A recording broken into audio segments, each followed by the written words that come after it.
Wholesale ధరలకే retail గా అమ్మబడును. శుభ్రంగా ఎంపిక చేసిన ఉత్తమ ధాన్యం మృదువుగా ఉడికే ప్రతి గింజ. మా address KMR brand rice, Mydukur road, state bank పక్కన, కేఎంఆర్ ట్రావెల్స్ లో లభించును. పొద్దుటూరు, కడప జిల్లా. మెదడు నరముల సంబంధిత వ్యాధులతో బాధపడుతున్నారా? కర్నూలు, హైదరాబాద్, చెన్నై, బెంగళూరు వంటి నగరాలకు వెళ్లకుండా ఇప్పుడు మన పొద్దుటూరులోనే ఈ సమస్యల పరిష్కారానికి అందరి కోసం స్థాపించబడింది వెంకటారాధ్య న్యూరో కేర్. మా అడ్రస్ డోర్ నంబర్ 9/397 ఈశ్వర గ్యాస్ ఏజెన్సీ పక్కన, హోమాస్పేట, పొద్దుటూరు, కడప జిల్లా. మా ఫోన్ నంబర్ 8519901459.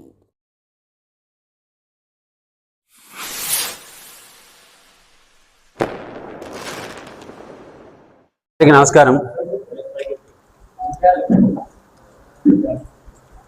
గత కొన్ని రోజులుగా, ఒక వారం 10 రోజులుగా వాళ్ళంతకు వాళ్ళే ప్రెస్ మీట్లు పెట్టడం, ఏదో ప్రచారం చేయడం, మళ్ళీ దాని గురించి మళ్ళీ జవాబు చెప్పలేదని మళ్ళీ ఇంకొకరు మాట్లాడడం, మళ్ళీ జవాబు చెప్పలేదని మళ్ళీ మాట్లాడడం, ఇట్లా జరుగుతూ ఉంది. ఈరోజు చెప్పినాడు ఆయన, రాచమల్లి ప్రసాద్ రెడ్డి గారు, అబద్ధం అనేది సత్యం యొక్క సొక్కాలు వేసుకొని తిరుగుతుంది బజార్లోని. కాబట్టి ఒక అబద్ధాన్ని అర్ధ సత్యాలకు బట్టలేసి పౌడర్ పూసి సెంటు కూట కొట్టి అభూత కల్పనలతో బజార్లోకి పంపించినాడు. వాటికి ఈరోజు బట్టలు ఇవ్వుదామని ఆయన చెప్పిన పద్ధతిలో నగ్నంగా, సత్యం నగ్నంగా ఉంటుంది అనేదిగా, ఆ అబద్ధాలకు బట్టలు ఇవ్వుదామని మీ ముందరికి వచ్చిన. నేనేదో వెంకటేశ్వర స్వామి దేవస్థానం వెనుకపక్క దళితులకు సంబంధించిన భూమిని ఏదో చేసుకొని ఒక 150 కోట్ల రూపాయలు లబ్ధి పొందుతున్నాను అని చెప్పి ఆయన ఆరోపణ. ఇది పూర్తి అబద్ధం, అయితే అర్ధసత్యం. ఎందుకంటే వెంకటేశ్వర స్వామి వెనకాల అంటే 9 ఎకరాల 28 సెంట్లు అని చెప్పినాడు మొత్తం ఆయన. 9 ఎకరాల 28 సెంట్లు వచ్చింది ఎంత వాస్తవం అది. యాక్చువల్గా నాకు కొన్ని వివరాలు తెలియదు, నేను అంత డెప్త్ కూడా పోలే నిజానికి. ఈరోజు ప్రెస్ మీట్ కోసం కొన్ని విషయాలు సేకరించాల్సి వచ్చింది. 9 ఎకరాల 28 సెంట్లలో అప్పుడు ఇచ్చిన 1979లో పట్టాలు ఇచ్చిన దాంట్లో 5 ఎకరాల చిల్లర మాత్రమే, 5 ఎకరాల 60 సెంట్లు అంతే ఇక్కడ వెంకటేశ్వర స్వామి దేవస్థానం వెనకపక్క ఉండేది. మిగిలినదంతా పొట్టిపాడు, అక్కడ జగనన్న కాలనీ, పొట్టిపాడు రోడ్లో జగనన్న కాలనీ దగ్గర అక్కడ ఆడో ఇచ్చినాడు. దానికి అంత విలువైన భూమి కూడా కాదు. వాస్తవంగా అర్ధసత్యం ఎందుకని అంటే, దీంట్లో ఈ భూమి చౌటపల్లి గ్రామస్తులకు ఇచ్చిన అసైన్మెంట్ పట్టాసు. వాటిలో ఇదేదో ఇంతకుముందు ప్రభుత్వంలో ఉన్నప్పుడు పోయినసారి వాళ్ళు ఏదో ప్రయత్నం చేసినారు మామ, నేనేదో ఆర్థిక ఇబ్బందుల్లో ఉండా, నాకు మునివర పెట్టుబడి పెడతాడు,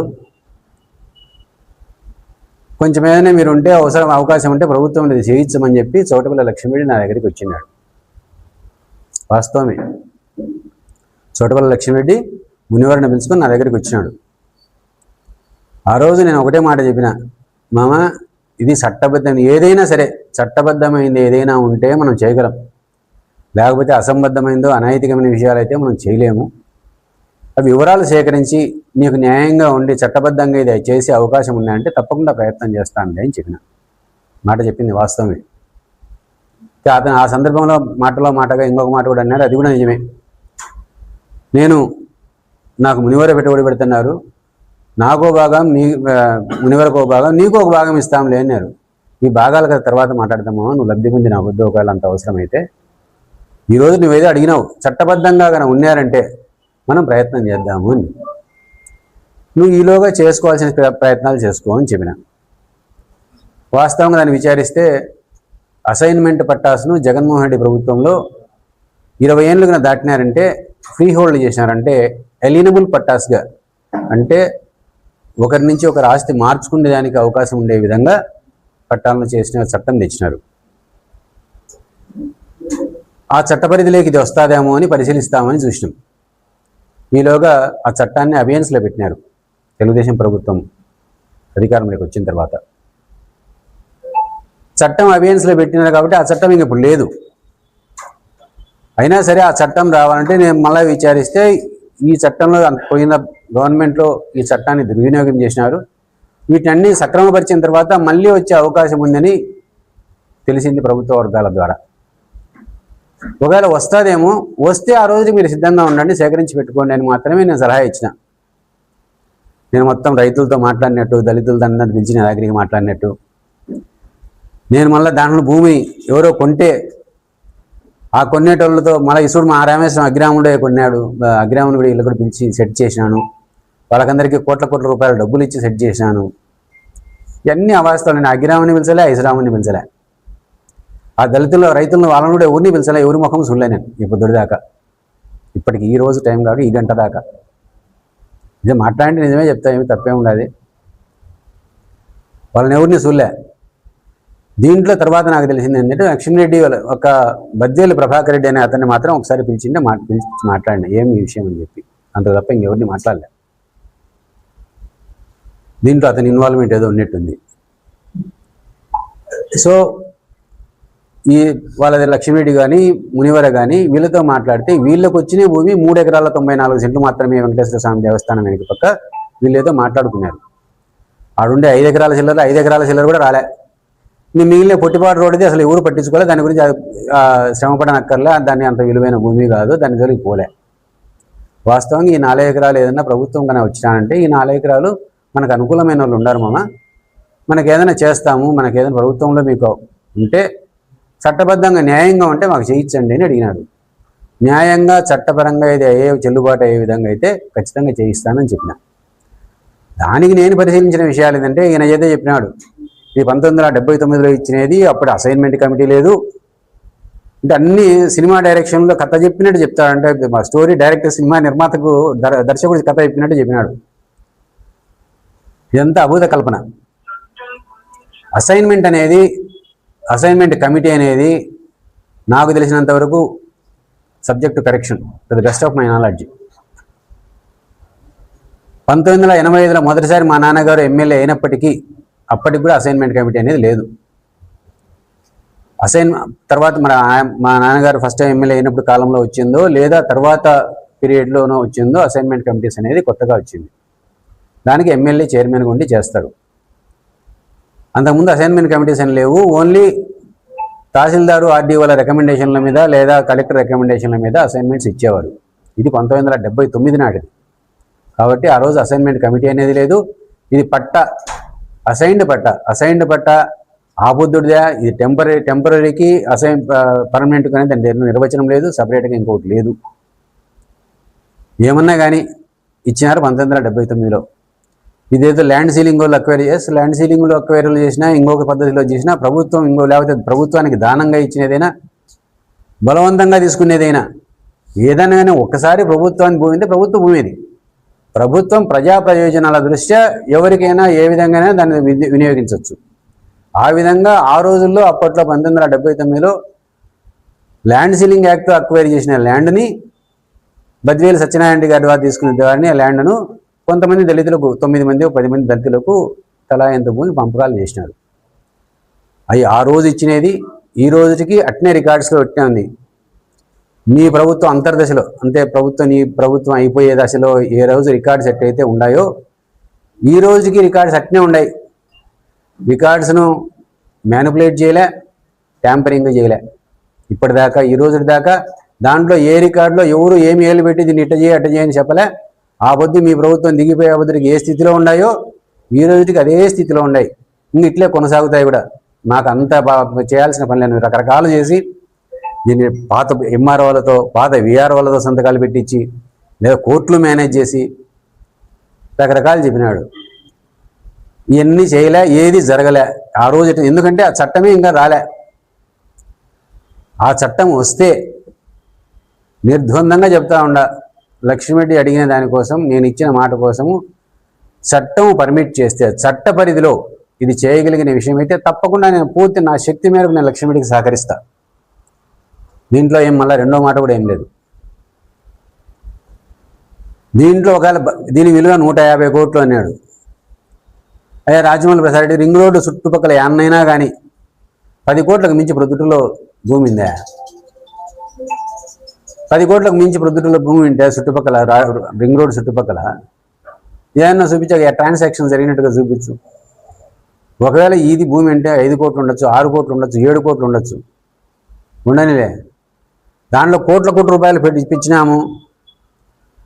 వాళ్ళ రైతులకు ఇచ్చినారు, కొన్నేటోళ్ళకి ఇచ్చినారు, వాళ్ళకు కోట్లు ఇచ్చి వీళ్ళకు కోట్లు ఇచ్చి ఎంత మిగులుతుంది దాంట్లో? మళ్ళా దాంట్లో మునివరకు ఎంత పోతుంది, లక్ష్మీడికి ఎంత పోతుంది, కొండారెడ్డికి ఎంత వస్తుంది? కొండారెడ్డికి వరదరాజుడికి 150 కోట్లు ఎట్టొచ్చినాయి. నువ్వు చెప్పినట్టు కూడా అర్థం ఉండాలి కదా. ఒకవేళ నాకు వస్తే మహా అంటే దాంట్లో 1 ఎకరా ఇస్తారా? ఫ్రీగా ఇచ్చేది ఎక్కడ జనరేట్ చేసేసారా? ఒకటి ఇచ్చే. నేను ఇంతవరకు ఆశించలే, అడగలే దాని గురించి. అయినా మా ఇంటర్నల్ మాట ఒకవేళ మాది అయితే అది మేము మా మధ్య మేము మాట్లాడుకుంటాం. అది చట్టబద్ధంగా అవుతుందా లేదా అనేది నువ్వు పరిరక్షించు. ప్రభుత్వ భూమిని నువ్వు అనుకుంటే ప్రభుత్వ భూమిని పరీక్షించడానికి నేను కోర్టు తలుపులు తడతావా, గుద్దుతావా, పగలు కొడతావా నీ ఇష్టం. అసలు ఎంత సందర్భంగా మాట్లాడతానంటే దీంట్లో ప్రభుత్వంలో అన్నీళ్ళు మేనేజ్ చేస్తారు, అవి చేస్తారు, కానీ కోర్టులు ఈరోజు న్యాయబద్ధంగా జరుగుతున్నాయి కాబట్టి, న్యాయస్థానాలు కరెక్ట్గా ఉన్నాయి కాబట్టి ఈ దేశంలో ఇంకా న్యాయం ఉంది. లేకపోతే అసలు ప్రజాస్వామ్యం ఉండేది కాదు భారతదేశంలో. అట్లా అని మాట్లాడాడు. మళ్ళీ అదే మరుసటి రోజు ప్రెస్ మీట్లో కొండారెడ్డి జడ్జిని కూడా కొన్ని కోర్టులో న్యాయం చేస్తాడు అని మాట్లాడుతున్నాడు. మరి నువ్వే మాట్లాడితే న్యాయస్థానాలు కరెక్ట్గా ఉన్నాయని మళ్ళీ కొండారెడ్డిని జడ్జిని మాట్లాడుతుంటే న్యాయస్థానం కరెక్ట్గా ఉన్నట్ట కానట్ట? ఏం మాట్లాడుతున్నావు? దీనికి లోకేష్ గారు, చంద్రబాబు గారు, రెవెన్యూ మినిస్టర్ అనగానే సత్యనారాయణ గారు వీళ్ళందరూ సగరి. లోకేష్ గారికి చంద్రబాబు నాయుడు గారికి నాకు చిన్న పని ఎకరా భూమి కోసం లేకపోతే 2 ఎకరాల భూమి కోసం నేను చంద్రబాబు గారికి పోతానా? 5 కోట్లు 10 కోట్లు వస్తే నేను వచ్చేదే 100 కోట్లు 200 కోట్ల కాంట్రాక్ట్ ఇప్పించమని పోతావు కదా చంద్రబాబు గారికో లోకేష్ గారికో పోతే. నేను లోకేష్ గారిని ఇప్పటిదాకా ప్రభుత్వం ఏర్పడిన తర్వాత ఒక 2 సార్లే ప్రైవేట్గా కలిసిన, మిగతా అంతా 4 సార్లు 5 సార్లు కలిసింటే అంత గుంపులో పోయింది, అందరితో పాటు కలిసినదే తప్ప ప్రత్యేకంగా లోకేష్ గారిని ఎప్పుడు కలవలే. ఒకవేళ సందర్భంలో కూడా లోకేష్ గారు ఇట్టాడిగానే తీసుకుని పోయినా అంటే నా దగ్గరికి రానియరు, మళ్ళీ 2వ సారి 3వ సారి రానియరు. ఇంతకుముందు మీ ప్రభుత్వంలో విచ్చలవిడిగా జరిగినట్టుగా వ్యాపారాలన్నీ విచ్చలవిడిగా అవినీతి జరిగినట్టుగా ఈ ప్రభుత్వంలో అట్లా జరగవు. చంద్రబాబు గారు లోకేష్ గారు ఆ విధంగా జరగనీయరు, అలో చేయరు. కాబట్టి వాళ్ళే. అనగానే సత్యనారాయణ నేను ముఖమే ఇప్పటిదాకా నేను కలవనేలే. అనగానే సత్యప్రసాద్ రెవెన్యూ మినిస్టర్ గారిని నేను అందరితో పాటు టీవీలో చూసినదే. ఒక్కసారి మహానాడు సందర్భంగా కడపకు వచ్చింటే కడప గెస్ట్ హౌస్లో ఉంటే ఒకసారి ఊరికి మనిషిని దూరంగా నుంచి చూసిన, అంతే తప్ప అనగానే సత్యప్రసాద్ని నేను అసలు చూడలే. కాబట్టి ఇవన్నీ ఏంటో తీసుకుపోయి వాళ్ళందరికీ చుట్టి దీన్ని మ్యానిపులేట్ చేసి మీ పార్టీలో నువ్వు లబ్ధి పొందాలని ఏదో పెద్ద ప్రచారం చేసుకోవాలని అన్నీ ఇడిచిపెట్టేసి వాస్తవాలు మాట్లాడుకున్నాం. కాబట్టి ఇప్పుడు జరిగినది ఇది. ఇంతవరకు దీన్ని ఈ 3,94 సెంట్లు కానీ ఇది ఏదైనా వస్తే ప్రభుత్వం చట్టం ఇస్తే within the framework of law and order revenue law చట్టం ప్రకారము ఒకవేళ వస్తే వాళ్ళకు ఫ్రీ హోల్డ్ చేసుకునే అధికారము తెలుగుదేశం ప్రభుత్వం మళ్ళీ కనుక ఇచ్చినారంటే వాళ్ళకు సహకరించేదాన్ని నేను సహకరిస్తానని చెప్తా ఉన్నా. ఇంతకంటే దీంట్లో నేను దాంట్లో ఇంకొకటి ఏం మాట్లాడుతున్నానంటే నాకు మళ్ళీ ఎదురు డబ్బు ఇచ్చిన నాకు ఇచ్చి మళ్ళీ వాళ్ళ డబ్బు నాకు ఎందుకు ఇస్తారా? నేను భూమి నాకు ఇస్తే ఒకవేళ నా ప్రభుత్వంలో ఏదో చేసి నేను ఇప్పిస్తాననుకో, ఇచ్చినారని అనుకుందాం, డబ్బు నాకు ఎందుకు ఇస్తారు? కాబట్టి ఇటు ఊరికి అనవసరమైన ప్రలాపనలు జరగనేటి. ఈ పొద్దుటి నువ్వు రికార్డు చెక్ చేసుకో. మీ ప్రభుత్వం అంతర్దశలో ఏదైతే రికార్డు ఎట్లుందో ఈ పొద్దుటికి అట్నే ఉంది. ఈ రికార్డును ఎవరు చేర్చలే, మార్పు చేయలే, భవిష్యత్తులో కూడా ఏం జరగదు. ప్రభుత్వ చట్ట ప్రకారము 20 ఏళ్ల పైన 30 ఏళ్ల పైన దీన్ని అసైన్మెంట్ ల్యాండ్స్ ఇచ్చినట్టు పర్మిట్ చేసేటట్టు అయితే వాళ్ళకి చట్టపరంగా అవకాశం ఉంటే తప్పకుండా వాళ్ళకి వస్తుంది. దానికి మళ్ళీ దీంట్లో ఇంకొక నిజం ఏమైందంటే ఇది ఎందుకు ఇతనికి అంత స్పష్టంగా తెలుసుంటే ఇంకోటి చెప్పినాడు ఒకటి, ఫామ్ 7 అనేది నోటీస్ కూడా ఇచ్చినారని చెప్పి. ఫామ్ 7 నోటీస్ అనేది అది ఆయన చెప్పినాడు కాబట్టి గుర్తొచ్చి, నాకైతే నేను అసలు అంత లోతు పోలేదు, దాని గురించి విచారించిన ఈరోజు. ఫామ్ 7 అనేది అట్ ఇస్ వాళ్ళ అసైన్మెంట్ రద్దు చేసే నోటీస్ కాదు అది. Form 7 is a warning notice and restoration of rights again. రైతులకు ఇంతకుముందు ఏదో మీకు వార్న్ చేసి మళ్ళా వాళ్ళ పేరుతోనే మళ్ళీ ఆ భూములు ఇచ్చేదానికే తప్ప, ఫామ్ 7 అంటే వాళ్ళ రైట్స్ని రద్దు చేసి అసైన్మెంట్ రద్దు చేసే చట్టం కాదు, నోటీస్ కాదు అది. కాబట్టి వాళ్ళ పట్టాలు ఏం రద్దు కాలే. మీకు ఆ బుద్ధుడికి ఎట్టు ఉన్నాయో ఈ బుద్ధుడికి ఎట్నే ఉన్నాయి. రెండోది, ఇంకొకటి అన్నిటికంటే ముఖ్యమైన విషయం ఏమిటంటే, వీళ్ళల్లో ఈ దళితుల్లో అంబేద్కర్ వాళ్ళ బంధువులు ఎవరో ఉన్నారు. మన అంబేద్కర్ మన దళిత నాయకుడు తిరుగుతూ ఉంటాడు పొద్దుటూరులో, రాజారత్నం అంబేద్కర్ అని. ఆయన వాళ్ళ బంధువులు ఎవరో ఒక ఎకరా ఉంది, వాళ్ళదెవరు ఇంకా లక్ష్మీడలో వాళ్ళదేం మాట్లాడలే, వాళ్ళకే ఉంది. ఆయన ఈ అసైన్మెంట్ చట్టాలు పట్టం వచ్చినప్పుడు కోర్టుకు పోయినాడు. అందరికీ చట్టాలు మా అసైన్మెంట్ ఫ్రీ హోల్డ్ రైట్స్ ఇస్తా అంటే మాకెందుకు ఇయ్యరు అని, మాకు ఫ్రీ హోల్డ్ రైట్స్ ఇవ్వాలి కదా అని. అప్పుడు కొండారెడ్డి వరదరాజరెడ్డి పరపతి లేదు, ప్రభుత్వం మీదే ఉన్నది. రాచమల్ల ప్రసాద్ రెడ్డి ఇక్కడ ఎమ్మెల్యే, జగన్మోహన్ రెడ్డి ముఖ్యమంత్రి. మరి ఆ రోజు ఆ తహసీల్దారు ఆర్డీఓలు కోర్టుకు మేము వీళ్ళ అసైన్మెంట్స్ ఈ రోజుకి వాళ్ళే ఉన్నారు, వాళ్ళ పేర్లతోనే రికార్డ్స్ అన్నీ ఉన్నాయి, వాళ్లకు పట్టాలు ఇవ్వడానికి మాకేం అభ్యంతరము లేదు. అయితే ఈ కేసు మీద బద్వేలు సత్యనారాయణ రెడ్డి ఒక కేసు వేసినాడు కోర్టులో, కింది కోర్టులో, సివిల్ కోర్టులో.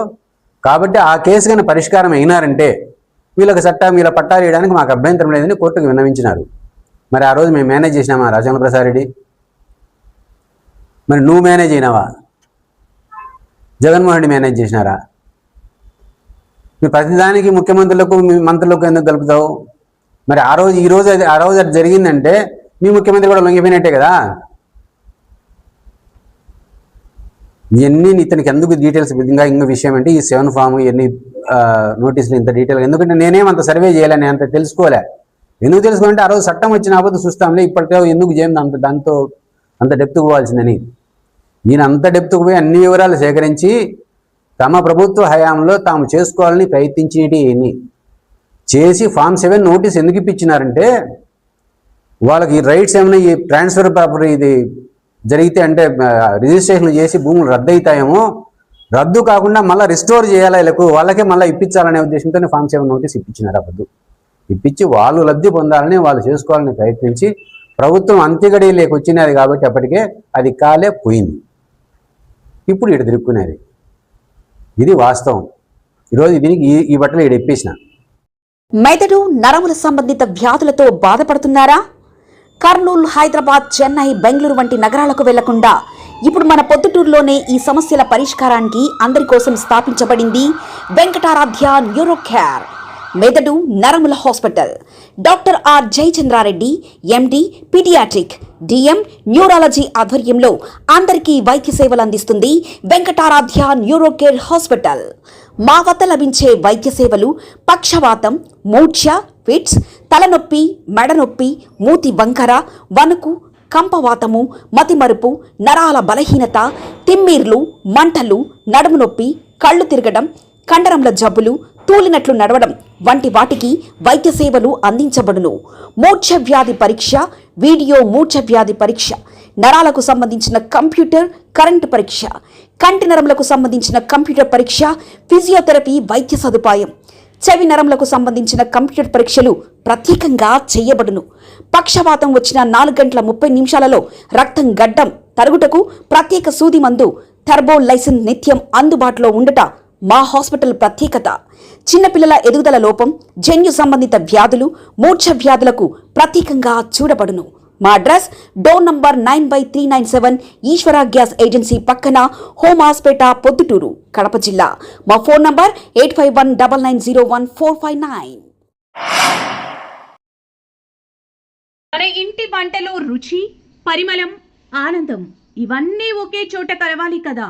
అందుకే మీకోసం వచ్చింది కేఎంఆర్ బ్రాండ్ రైస్. శుభ్రంగా ఎంపిక చేసిన ఉత్తమ ధాన్యం, మృదువుగా ఉడికే ప్రతి గింజ, సహజమైన సువాసన, అద్భుతమైన రుచి, ప్రతి భోజనాన్ని ప్రత్యేకంగా మార్చి నాణ్యత. వావ్, ఎంత టేస్టీగా ఉంది! పిల్లలు ఇష్టపడే రుచి, పెద్దలు నమ్మే నాణ్యత. ప్రతిరోజు భోజనం ఒక పండగలా అనిపించాలి అంటే కేఎంఆర్ బ్రాండ్ రైస్ తప్ప మరొకటి లేదు. కేఎంఆర్ బ్రాండ్ రైస్ మీ కుటుంబం నమ్మే నాణ్యత. నాణ్యతే మా పరమావధి. కేఎంఆర్ బ్రాండ్ రైస్ హోల్సేల్ ధరలకే రిటైల్గా అమ్మబడును. మా వద్ద ఎన్డీఎల్ఆర్ రైస్, జీలకర్ర మసూరా, స్ట్రీమ్ రైస్ అమ్మబడును. మా address KMR brand rice, Mydukur road, state bank పక్కన, కేఎంఆర్ ట్రావెల్స్లో లభించును. పొద్దుటూరు, కడప జిల్లా.